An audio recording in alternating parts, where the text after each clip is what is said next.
Hello everyone and welcome back to the channel. Today's video is going to be a full gameplay of Violet in the jungle.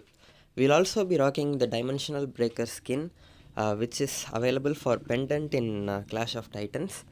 So this skin has really cool effects, especially the towers will be changed if you have the skin. The allied towers will be like, yeah, you'll see it as soon as the match starts. The recall effect of the skin is not that cool. There are better legendary skins than this one, I'd say, but the towers, yeah, those are, see the towers, guys. It's and if you are in red team, the towers look even better than if you are in the blue team. Okay, so we'll be jungling with Violet. She used to be one of the top junglers back in the day when we used to play AoV like 3 years back. She, Slims and Moran used to be very good marksman junglers. Also Lindis, but Lindis is like a full-time jungler, and Moran also. But Violet can be played in the AD lane and also in the jungle. But now I'm going to try her in the jungle and see how it works. So yeah. Also the ability effects of this skin are not that great as well. Only the towers and the background animation if you select the hero. Okay, looks like a fight is happening, so I'm just going to join it. Yamnath gets caught out and we get a kill. I also slow down Thorn, but when I was about to roll and shoot him and finish him off, Veera used her stun on me and we were not able to kill Thorn and we had to retreat. So I'm just going back into the jungle. We are already at almost level 4. Yeah, we are at level 4 even before we got the might buff. And here I just used my ultimate on the might buff because I'm going to recall anyways. I don't have any lifesteal items or Arcana, and I won't be having any, like, until Bow of Slaughter. There isn't any item in my build for Violet that gives me lifesteal.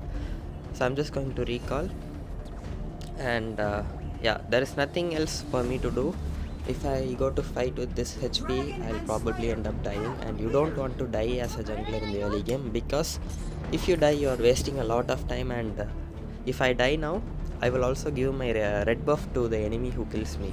So we don't want that to happen, so I just recalled, and as soon as I finish recalling, the blue buff has spawned and I am here to get it. Okay, so yeah, you can actually shoot both the buff and the creep if you position yourself like this. And here I again used my ultimate to clear the sage buff because I know that I'm going to go into the red side, and by the time I join another fight, it will be 30 seconds and I will have my ultimate back.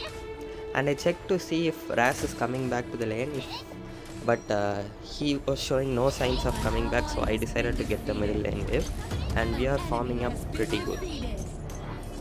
And my team is fighting in the top lane. I'm not going to go there. I have to jungle first. And we completed the jungle rotation even before the red buff has spawned. So we had to go to the bottom lane to clear the wave and then clear this creep and the red buff. So we are faster than the creep spawn. Okay, let's get the red buff now. I'm going to go for all these gloves like how we do on Wukong, just to make sure that I deal damage if I join a team fight. Like, unless I do some critical hits, my damage is not going to be like anything. I won't be doing any damage if I don't crit. And we got yet another wave in the bottom lane, so we are at level 7 and it's just 3 minutes and 35 seconds into the game. We are already level 7, guys. And I'm going to come back to the middle lane to get the next wave because Ras is still in the top lane. He's showing no sign of coming back to his lane. Just poking Jan a little bit there. He is the enemy jungler, I guess. Now I'm going to get the Abyssal Dragon, and my team is fighting. Brunhilda and Ras are on the top lane, and it looks like they won't be coming to help. They are trying to get the tower, but it's okay. I can get the dragon easily because, yeah. So I'm at level 8 now, and it's 4 minutes and 15 seconds. And now, since I have the Abyssal Dragon buff as well, I can clear jungle very fast. And as you can see, we are dealing 900 crits on normal shots already. 984. Jan and Herald are fighting. Okay, it's going to be close, but I think Yan will win. Yeah, Yan wins. But Yan gets killed by minions. Okay, that's unfortunate. And here I thought that the red buff was here, like stereotypical jungle clearing. I just threw my grenade, but looks like it hasn't even spawned yet. Okay, and since Yan is dead, I'm going to get this tower and also this minion wave. Okay, so we are at level 9 now. Got the Spirit Sentinel, and yeah, we'll get this tower because all the enemy team is in the middle lane and Yan is dead. So yeah, I got the tower. Now going back to the red buff, as you guys can see, the red buff is actually slower than my rotation speed, and it is slow because I'm not joining any fights, and also it is slow because I have too much gold for this time period. So at each time period you should be having certain amounts of gold in order to, like, the minions will be based on okay, I was confusing. Okay, now let me tell it clearly. Okay, so the minions will slowly gain more HP and armor as the game progresses. Okay, that is based on the assumption of how much gold a person will have at this point of time. So if the minion has the same amount of HP and gold, like what it did when it first spawned, in the late game you will just one-shot it, right? So slowly the minions will be getting more HP and armor. Here I dodge Thorn's ability. His ultimate deals double damage if you are in the middle, so I just roll to the side to avoid the damage instead of rolling downwards. So that's a quick micro play there.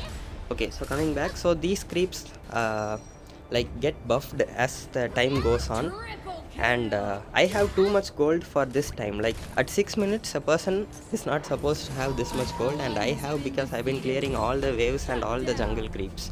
That is why I'm having so much gold, and it's like I'm just one-shotting everything, and that is why my jungle rotation is very fast. Keep an eye on Violet. Got another wave and yet another wave. One more is coming. Okay, we're at almost level 12 now. I think we get to level 12. Yeah, we got to level 12 and we have 4 items already, but just one kill. The only kill that we have is the one we did at level 3 in the middle lane when we were jungling. And see now how much damage we are dealing.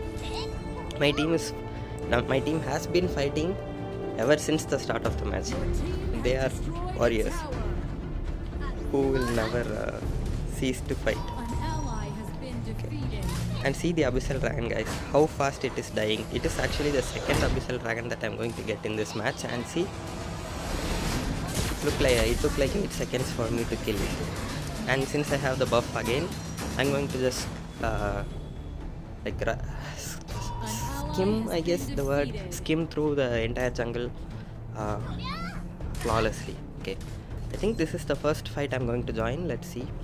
I have to get the sage buff first before going. I don't want to die and then let the enemies come into our jungle and get the buff. I'm going in. See the damage, guys. The opponents weren't expecting it, and yeah, double kill, triple kill, quad kill. Okay, the opponents really didn't expect. I wasn't coming to any fights. I wasn't even shooting any of them until now. I was only jungling and going to different lanes and getting the gold, and this is the first time they are seeing me. And now they'll realize that I have so much gold and I am dealing so much damage, and they are going to try and focus me down, but it's going to be really hard for them because it's 8 minutes and 30 seconds and I'm at level 15, almost level 15. So I'll just say it's level 15. And yeah, we have 5 equipments and I'm going for the last one already. It's not even 10 minutes. Now I'm going into the enemy jungle to get it, denying farm from the enemy jungler. Okay, see, now they are trying to focus me, but it's too late for them. I just melted Ibnath easily. Then I'm going to clear the rest of their jungle. Okay, I see Thorn there. Ras slowed him down. He flickered but missed his ultimate, but he is dead. My first ability is back and one shot. Okay, and then Veera. Okay, she's dead too. Looks, she's not dealing any damage to me. Okay, these two warriors. We managed to roll away from him. He used his ultimate, rolled again. Yeah, another quad kill. So 2 quad kills just after I finished farming, and that's the last item. My build is already complete, guys, and it's, what is it, 9 minutes and 30 seconds and we have fully built. and we are also at level 50. It looks like the opponents know me. Yeah, this is because okay, the mistake that the enemy team did is, and the mistake that my team also did is, both of the teams kept fighting, and their Yan was their jungler. The mistake that he did and that I didn't do is, he always joined fights and he gets some kills, or he gets like 2 kills and dies. But I've been like alive the whole time. I've been going up and down, clearing all the waves and getting as much farm as possible while my team was fighting and wasting their time. So that is the difference between me and their jungler. Both the teams were fighting, but I didn't join any fight. But see, when I join, just see, one shot everyone. So this is why you should like not keep fighting all the time and focus on objectives. Since I was focusing on objectives at the start of the game, now I am like destroying everyone just one shot. Okay, here it's going to get close, but I am not afraid because I have Bow of Slaughter. See my HP, guys, back to full. Yeah, they're all dead. I think Brunilda got some kills there, and I think it's going to be game now. So you guys just saw the power of gold and how to farm effectively. If you farm like this, yeah, you can carry like this. It's basically a solo carry match. My team was just fighting for no reason, and I used that time to farm up instead of like going in and helping them with the fights. I was fully focused on farming as much gold as possible and then carrying the team in the late game because I'm a marksman. So this is how you should carry. And the thing that you should not do is like getting all this gold and then rolling into 5 people and dying. If I die now with all this gold, I'm going to be useless. The thing that I've been doing, like farming every lane, everything is going to be useless if I just go and die instead of dealing anything. So if you are good with a Titan, you can just farm all the lanes and then try to carry your team. But if you are not good, don't try that. If you die, you will be the one responsible for the loss of the match. Okay, so it's 35%. I really like this animation. But yeah, skill effects and stuff not that great with this skin. Okay, let's see. Yeah, this violet is awesome. Like what do you call this animation, right? Yeah, see, I have 13,000 gold, and the person with the second highest gold in our team is Brunhilde with 7,000. That's 6,000 gold lead right there, guys. And I have like more than 2 times the gold of some of the opponents. So that's gonna be it for today's video, guys. I hope you all found this video entertaining and helpful, and if you did, make sure to support me by hitting the like and subscribe button. We are so close to getting 4,000 subscribers, and I really appreciate it if you guys will support me. And yeah, I hope you all have a really great day, and I'll see you guys in the next video.